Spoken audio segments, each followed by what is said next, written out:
2013లో యూఎస్ఏలో Sicily హోటల్లో ఒక incident జరిగింది. ఇసా ల్యామ్ అనే స్టూడెంట్ అక్కడ స్టే చేస్తుంది.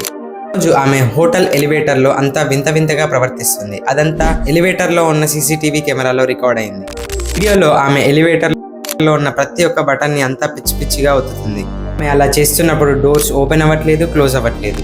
ఎలివేటర్ బయటికి వెళ్ళి ఎవరితోనో మాట్లాడుతుంది, కానీ అక్కడ ఎవరూ కనిపించడం లేదు. అది వీడియోలో కూడా రికార్డ్ అయ్యలేదు. తర్వాత ఆమె మొత్తం ఎలివేటర్లో నుంచి వెళ్ళి బయటికి వెళ్ళిపోయింది. తర్వాత ఆమె కంప్లీట్గా మిస్సింగ్ అయింది.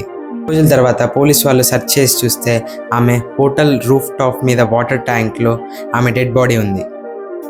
ఈ వీడియో ఇంటర్నెట్లో చాలా వైరల్ అయింది. ఇది పారానార్మల్ యాక్టివిటీ అని అనుకుంటున్నారు, కానీ పోస్ట్ మార్టం రిపోర్ట్స్లో ఏం తెలియదంటే ఆమె మెంటల్ కన్ఫ్యూజన్తో ఉందని, అందుకే అలా బిహేవ్ చేసిందని కంక్లూడ్ చేశారు. వీడియో చూస్తే చాలా మిస్టరీగా అనిపిస్తుంది. మీరేమనుకుంటున్నారో కామెంట్ చేయండి.